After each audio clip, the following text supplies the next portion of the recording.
Tuhan bersama kamu.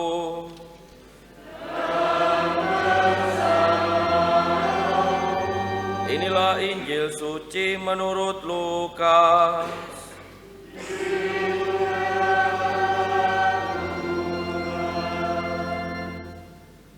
Dalam perjalanannya ke Yerusalem, Yesus menyusur perbatasan Samaria dan Galilea. Ketika ia masuk suatu desa, datanglah 10 orang kusta menemui dia. Mereka tinggal berdiri agak jauh dan berteriak, "Yesus, Guru, kasihanilah kami." Yesus lalu memandang mereka dan berkata, "Pergilah dan perlihatkanlah dirimu kepada imam-imam." Dan sementara dalam perjalanan mereka menjadi tahir. Seorang di antara mereka ketika melihat bahwa ia telah sembuh, kembali sambil memuliakan Allah dengan suara nyaring, lalu tersungkur depan kaki Yesus dan mengucap syukur kepadanya. Orang itu seorang Samaria. Lalu Yesus berkata, "Bukankah 10 orang tadi semuanya telah menjadi tahir? Di manakah yang 9 orang itu? Tidak adakah di antara mereka yang kembali untuk memuliakan Allah selain orang asing ini?" Lalu Yesus berkata kepada orang itu, "Berdirilah dan pergilah, imanmu telah menyelamatkan engkau." Demikianlah sabda Tuhan.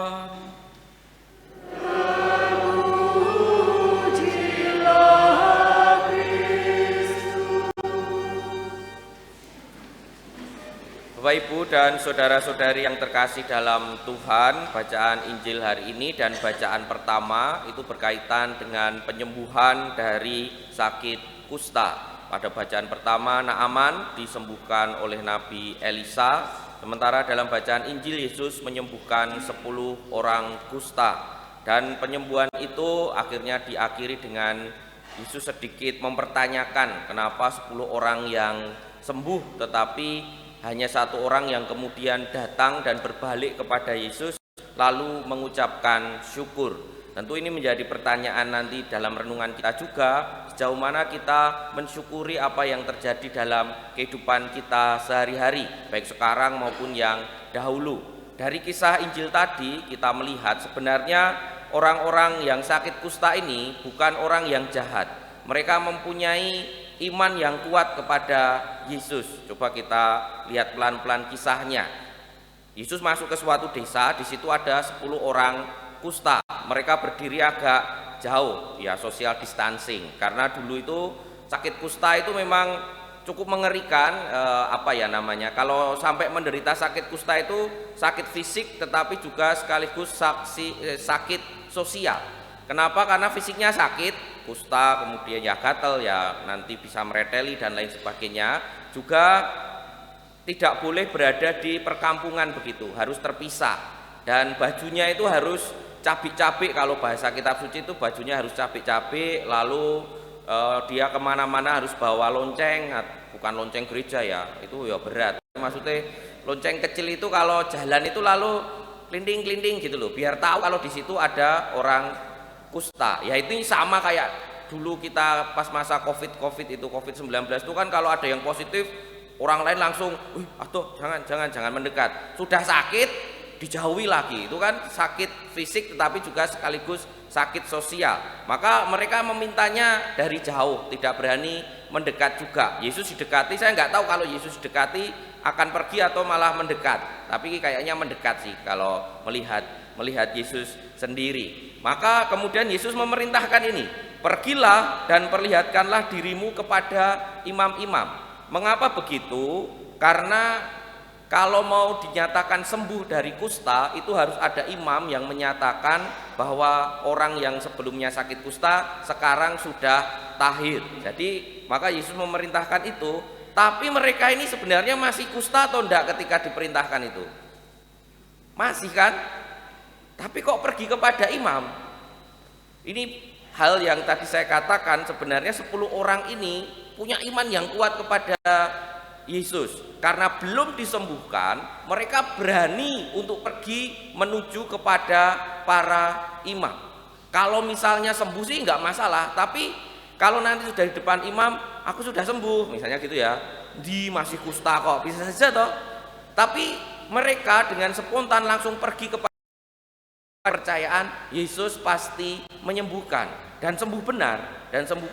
Maka 10 orang ini bukan orang yang jahat, bukan orang yang tidak percaya kepada Yesus, tetapi orang yang baik, sakit kusta, tetapi juga mempunyai kepercayaan yang kuat kepada Kristus. Nah, satu orang yang kemudian datang kembali itu merupakan orang yang sungguh mempunyai nilai plus dalam hidupnya, yaitu bisa mensyukuri apa yang terjadi tadi, sembuh dari sakit kusta. Karena sembuh dari sakit kusta itu seperti saya katakan tadi, itu sembuh dari sakit fisik, tetapi juga sembuh dari sakit sosial. Karena diterima kembali, bisa masuk perkampungan lagi, tidak usah pakai baju cabai-cabai lagi, tidak usah bawa kelintingan kemana-mana, nggak usah. Dan itu sembuh yang luar biasa, maka dia bersyukur. Maka hari ini kita juga diajak untuk kembali bertanya pada diri kita masing-masing, bagaimana kita sebagai pengikut Kristus juga menghidupi semangat syukur itu.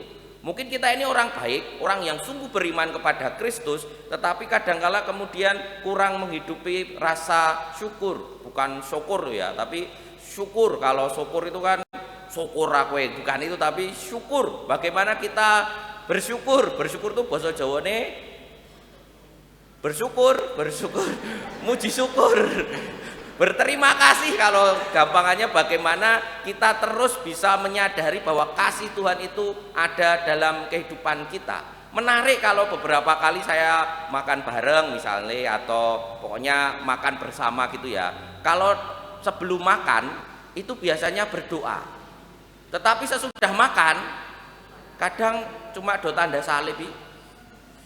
Habis makan toh gitu loh. Tapi kalau sebelum makan berdoanya wah kusuk, mungkin karena semoga makanan ini enggak diracun atau apa. Tapi maksudnya ada perasaan senang karena tersedia makanan. Tapi setelah makan itu kemudian tidak segera berdoa juga itu loh. Maksudnya kadang lupaan. Minimal semalam kan bapak saya ulang tahun, terus kami makan bersama. Sebelum makan berdoa, sesudah makan saya juga tidak berdoa. Jadi iya ya, ternyata itu pengalaman kita bersama. Ketika kita mempunyai keinginan sesuatu, kita bisa mendapatkan, tapi kemudian lupa untuk mengucapkan rasa syukur. Itu hanya pengalaman sederhana saja. Kadang-kala kan ketika kita sudah mendapat sesuatu, ya terima kasihnya sebentar, tetap itu sudah mending, itu bersyukurnya sebentar, tapi kemudian kurang memuji kepada Tuhan sendiri. Padahal salah satu hal yang kemudian bisa kita syukuri terus-menerus dalam kehidupan kita, ya rahmat dari Tuhan itu sendiri. Dan gereja mengajak kita menjadikan rasa syukur itu menjadi salah satu pusat dari kehidupan kita. Mengapa saya katakan begitu? Karena doa yang paling puncak dari gereja saja itu adalah ekaristi kan. Ekaristi itu artinya syukur. Maka dalam ekaristi bagian pentingnya itu namanya adalah doa syukur agung.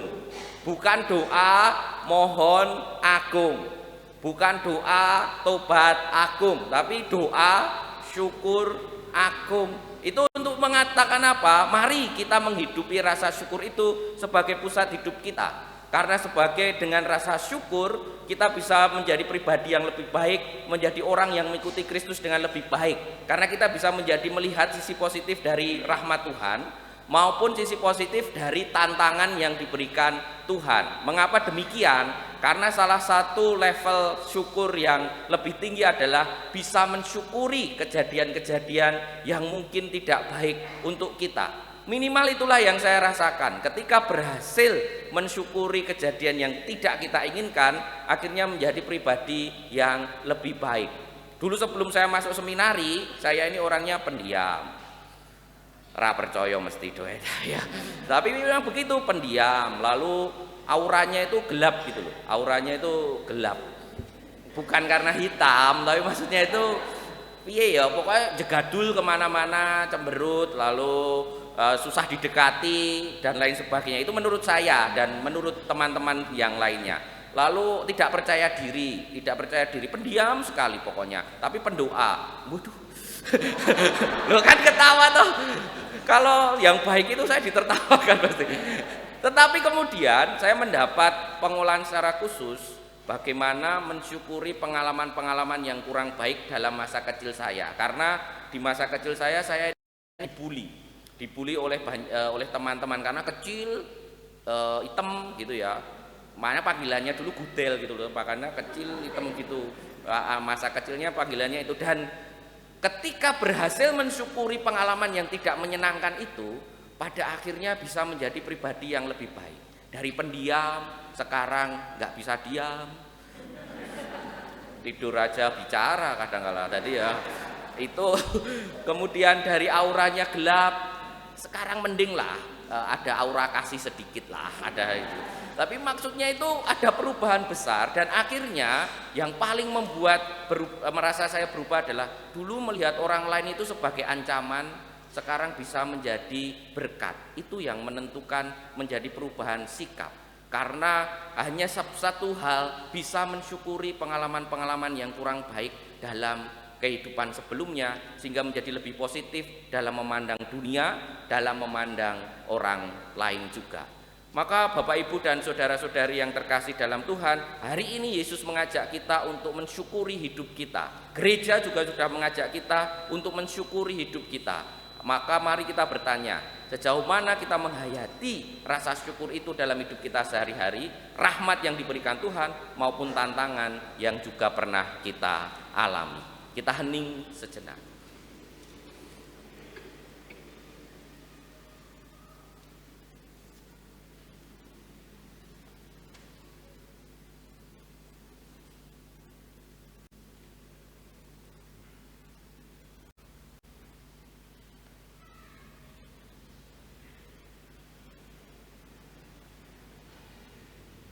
Kemuliaan kepada Bapa dan Putra dan Roh Kudus seperti pada permulaan, sekarang selalu dan sepanjang segala abad. Amin.